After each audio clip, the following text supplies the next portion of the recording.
दुनिया की सबसे मशहूर टाइम मैगज़ीन ने दिल्ली में हुए जेन ज़ी के प्रदर्शन के बारे में पूरी विस्तार से खबर छापी। एक-एक घटना का ब्यौरा दिया और उसमें जो इस बात को उसे अंडरलाइन किया, वो ये थी कि हज़ारों लाखों बच्चे एक नारा लगा रहे थे, 56 इंच का छोटा बंदर, भाग नरेंद्र, बाल नरेंद्र। और ये खबर पूरी दुनिया में आग की तरह फैल गई। मोदी सरकार बड़ी परेशान है।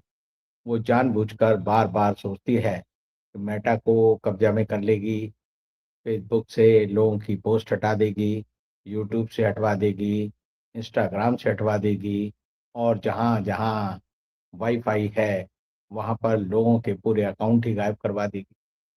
लेकिन होता क्या है? होता ये है कि एक तो मेटा ने सरकार की पूरी की पूरी जो पोल है, वो खोल दी। उसे कहा कि भई देश में हर मिनट 68 पोस्टों को हटाने का आदेश केंद्र सरकार ने दिया है। उसे उसकी लिस्ट पूरी जारी कर दी और उसमें 1-2 नहीं एक-एक आदेश में 10, 20, 50, 100 की तर्ज पर ये अकाउंट हटाए गए। लेकिन जो विदेशी मीडिया है, वो तो भारत के मीडिया की तरह बिकाऊ मीडिया नहीं है और इसलिए टाइम्स ने जो छापा, उसका खंडन मोदी सरकार कर पाए, ना कर पाए, वो अलग बात है।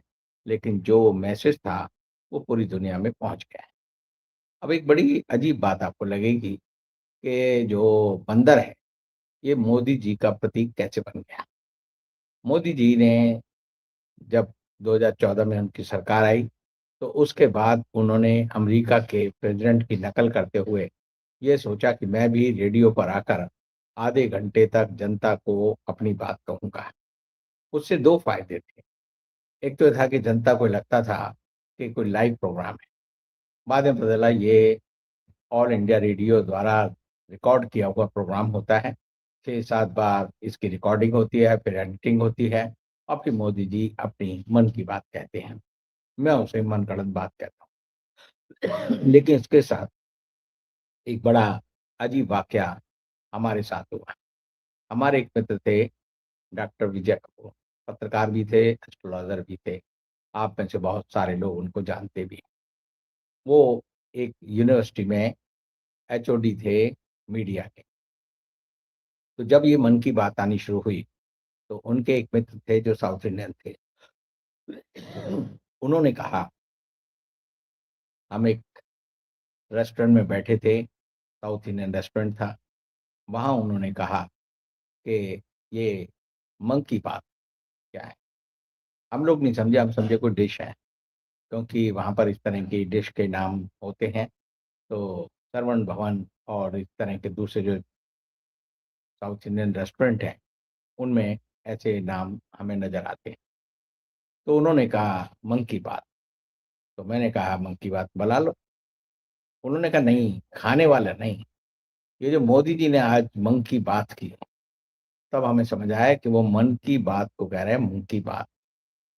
तो मंकी शब्द वहीं से मोदी जी के साथ चिपक गया और अब हो ये रहा है कि जो ये 56 इंच की छाती वाला मोदी जी का नैरेटिव था, वो उनके साथ कैसे मज़ेदार तरीके से जुड़ा कि बच्चे पूरे गाने गाते हैं कि 56 इंच का छोटा बंदर, बाल नरेंद्र, भाग नरेंद्र, पेपर लीक कर गया बंदर, बाल नरेंद्र, भाग नरेंद्र। तो मोदी जी इससे बड़े परेशान हैं। अंतर्राष्ट्रीय स्तर पर छवि बनाने के लिए मोदी सरकार ने 6,000 करोड़ रुपए से ज़्यादा पैसा खर्च किया है। योगी आदित्यनाथ उनसे भी आगे हैं। उन्होंने 6800 करोड़ रुपए खर्च किए अपनी छवि बनाने के। लेकिन समय की मार देखिए, एक ही झटके में 2 महीने में पूरी सरकार की जो कलई है वो उतर गई है। सबको पता चल गया है कि मोदी सरकार, योगी सरकार, भाजपा की सरकार, इन सब के पाँव जो है मिट्टी के हैं और ये मिट्टी के पाँव जो है ज़मीन में अब जमे नहीं हैं, बल्कि धीरे-धीरे गलने लगे हैं।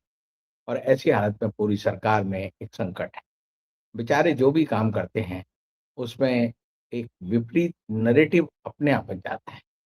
अभी आपने देखा कि नितिन नवीन, जो कि भाजपा के नए अध्यक्ष हैं, उन्होंने एक जगह भोज खाया, भोज में बकरा था, या मुर्गा था, ये तो हमें नहीं पता। लेकिन उनका दावा है कि ये ऐसा नहीं था। लेकिन लोगों ने कहा सावन में ये लोग मुर्गा खा रहे हैं, नॉन-वेज खा रहे हैं, और भाजपा चाहे जितना इसको बताने की कोशिश करे, बचाने की कोशिश करे, वो बचाने की हालत में नहीं। राम मंदिर की चंदा चोरी का मामला हो, उससे भी इनकी जान नहीं छूट रही। उसके साथ-साथ अब पीएम केयर फंड में जो पैसा जमा हो रहा है, उसकी जो रकम है, वो भी जनता देख रही है कि 4,852 करोड़ रुपए मोदी जी ने उसमें इकट्ठे कर लिए हैं, और उसका हिसाब-किताब किसी को कोई बता के राज़ी नहीं है। और उसमें सबसे बड़ी जो चूक है, वो चुनाव आयोग की है, वो उस पे कार्रवाई करने की जगह शांत बैठा है। तो ऐसी हालत में जो नैरेटिव मोदी सरकार अपनी सरकार की उपलब्धियों के रूप में प्रचारित कर रही थी, वो लगातार उनके खिलाफ पड़ रहा है, और समय का फेर है कि वो मोदी जी पहले मिट्टी को हाथ लगाते थे तो सोना बन जाती थी, अब सोने को हाथ लगाते हैं तो मिट्टी बन जाती है, कीचड़ बन जाती है, गंदगी बन जाती है, और इससे मोदी सरकार बड़ी परेशान है। मोदी सरकार को सूझ नहीं रहा, उन्होंने हर तरह की कसरत करनी जारी रखी है। अभी आपने देखा नितिन नवीन ने अपनी जो है, अपनी जो पदाधिकारियों की घोषणा की, और पदाधिकारी की घोषणा करने के साथ-साथ उन्होंने बताया कि हमने किस तरह से लोगों को तैयार किया है आने वाले भविष्य के चुनावों के लिए। 10 उसमें उपाध्यक्ष हैं, जिनमें वसुंधरा राजे सिंधिया है, विप्लव देव हैं, और दूसरे लोग हैं। इसी तरह 8 जो उन्होंने ऐसे लोग चुने हैं, जिनको महासचिव बनाया गया है, उनमें स्मृति ईरानी प्रमुख है। अब स्मृति ईरानी जिन बातों के लिए जानी जाती है, उनकी ही बात कही उनके सर पे पड़ रही है। उन्होंने अमेठी के चुनाव में कहा था कि नरेंद्र मोदी का संदेश है कि मोदी को जिताओ, भाजपा लाओ और ₹13 किलो चीनी पाओ। अब लोग उसी वीडियो को बार-बार चला रहे हैं, क्योंकि चीनी आज के दिन ₹60 किलो हो गई है, और मेरा कहना है 2 महीने में चीनी हिंदुस्तान में ₹75 किलो हो जाएगी। अब ₹75 किलो की चीनी लोग खाएँगे, तो उनके मुँह में कड़वाहट ही आएगी, मिठास नहीं आएगी। सीज़न आ रहा है त्योहारों का। अभी राखी है, फिर जन्माष्टमी है, फिर रामलीला के दिन आएँगे, फिर दुर्गा पूजा का दिन आएगा, फिर दिवाली आएगी, और दिवाली की मिठास मोदी सरकार अगर 75 किलो रुपए चीनी हो जाएगी, तो लोगों के सारे त्योहारों का नाश हो जाएगा। दूध की कीमत बढ़ती जा रही है, घी जो है आसमान की बुलंदी छू रहा है, लोगों को खाने के लिए नहीं मिल रहा, और लोग बड़े परेशान हैं। और उनकी परेशानी, सरकार को उससे कोई मतलब नहीं रह गया है, और सरकार ना तो उनकी परेशानियों के बारे में बात करती है, ना उसे दूर करने के बारे में कोई सोचती है। तो इस सब से पूरे देश में एक वातावरण सरकार के खिलाफ बनता जा रहा है। जो नई खबरें हैं, वो मोदी सरकार को बड़ी परेशान करने वाली है। जो जन अल्फा है, उसके ऐसे-ऐसे कारनामे और उनकी ऐसी-ऐसी चीज़ें लोगों के सामने आ रही हैं, कि लोग सरकार को गाली देते हैं, सरकार को कहते हैं कि ऐसी निकम्मी सरकार दुनिया के किसी भी कोने में और दुनिया के इतिहास में किसी ने नहीं देखी। बिहार में, नालंदा में सबने देखा आज कि बच्चों ने कहा कि हमारी जो खाना है उसमें नमक कम है, तो उसमें सर्फ़ डाल दिया। सर्फ डालने से 40 बच्चे बीमार हो गए, अस्पताल में भर्ती हो गए, और ये उन्होंने बच्चों को सबक सिखाने के लिए स्कूल के प्रबंधन ने किया। दूसरी ओर मध्य प्रदेश में गुना में तो और भी ज़्यादा बुरी खबर है कि 5वीं क्लास की लड़कियाँ जिस बोतलों में पानी पीती थी, उसमें पेशाब डाल दिया गया। बच्चियों ने प्यास बुझाने के लिए पानी पिया, तो उनके मुँह में पता चला कि ये तो पेशाब जैसा कोई चीज़ है। वो सीधी भागी-भागी गईं अपने प्रिंसिपल के पास, प्रिंसिपल को शिकायत की, तो प्रिंसिपल ने उनकी शिकायत पर हँसकर कहा कि मुँह में चॉकलेट डाल लो, उसकी मिठास से इसकी कड़वाहट मिट जाएगी। यानी कि ऐसी ऊल-जलूल बातें स्कूल का प्रिंसिपल अपनी 5वीं क्लास की बच्चियों के साथ कर सकता है, ये आपको और हमें हज़म नहीं हो सकता। इसी तरह एक स्कूल में प्रिंसिपल और टीचर बच्चों से पूछ रहा है कि भई तुम्हारा साइज़ क्या है? एक स्कूल में वो लड़कियों के साथ और गंदी हरकत कर रहा है, तो बच्चियों ने मास्टरनियों के साथ मिलकर उसका मुँह काला कर दिया। तो काला करने की एक खबर अगर आप पूरे हिंदुस्तान में ढूँढेंगे, तो कम से कम 100 से ज़्यादा जगह पर ऐसी खबरें रोज़ आपको मिलेंगी। यानी 100 जगह रोज़ नई खबर आ रही है और पूरा का पूरा अगर आप गूगल खोलेंगे या अपना फ़ेसबुक खोलेंगे या यूट्यूब खोलेंगे या व्हाट्सएप खोलेंगे, ऐसी खबरों की लाइन लगी हुई है और उसमें दोषी किसके कौन है? सरकार है। सबसे बड़ा दोष जो है शिक्षा मंत्रियों का है, क्योंकि शिक्षा जो है राज्य का एक विषय है। लेकिन योगी आदित्यनाथ जो लोगों को अब तक धमका-धमकू कर अपनी एक छवि बनाए हुए थे कि मैं बड़ा सख्त हूँ, उनकी छवि को सबसे ज़्यादा आघात पहुँचा है। पूरे उत्तर प्रदेश में एक तरह से बच्चों में गुस्से की लहर है, बच्चे सरकार से नहीं डरते, पुलिस से नहीं डरते और उनकी माँगें चूँकि जायज़ हैं और बच्चे जो हैं आप समझिए उनकी उम्र कम है। 12 साल से कम उम्र के बच्चे और लड़कियां जिस तरह से अपनी लड़ाई अपने हक की बात करने लगे हैं, उससे सारी सरकारें डर गई हैं। इन सरकारों की हिम्मत नहीं हो रही कि क्या करें। राजस्थान की सरकार ने तो बड़ी अकलमंदी दिखाई।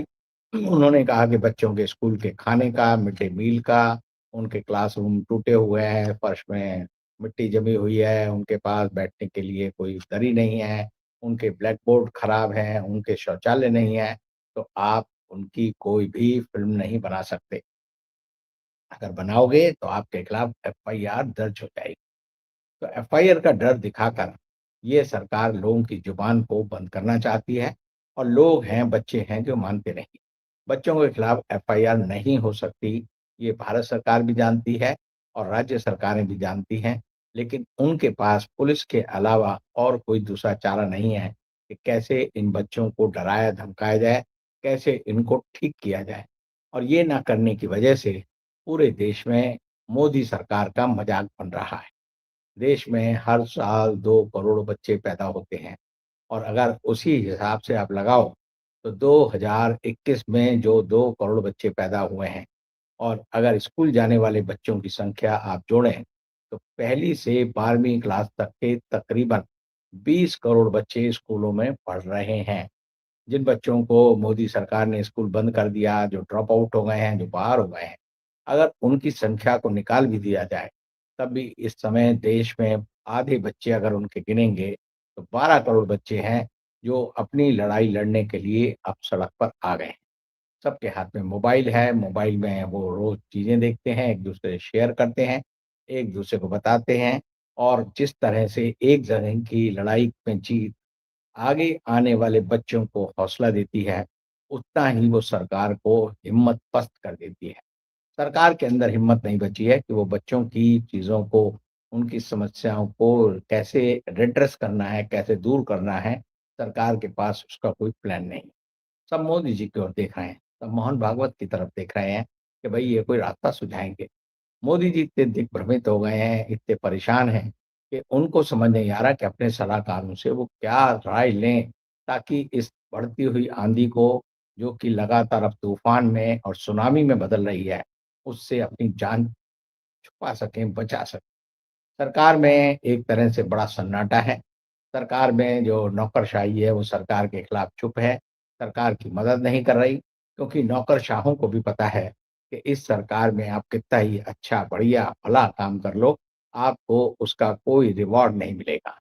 आपने और हमने लगातार देखा कि मोदी सरकार जानबूझकर जो नौकरशाहों के आज सबसे बड़ा पद होता है, कैबिनेट सेक्रेटरी का, उसमें दनादन, दनादन लोगों को क्या देती है? एक्सटेंशन।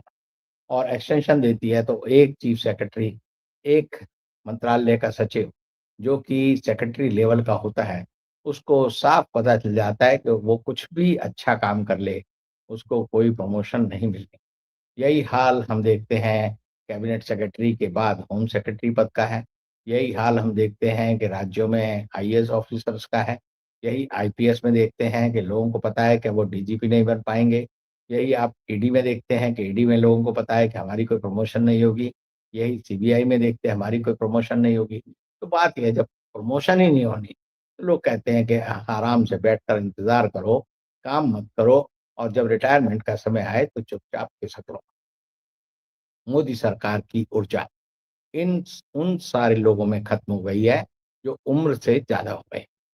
मोदी सरकार की जो मंत्री हैं, उनकी औसत उम्र इस समय 68 साल है।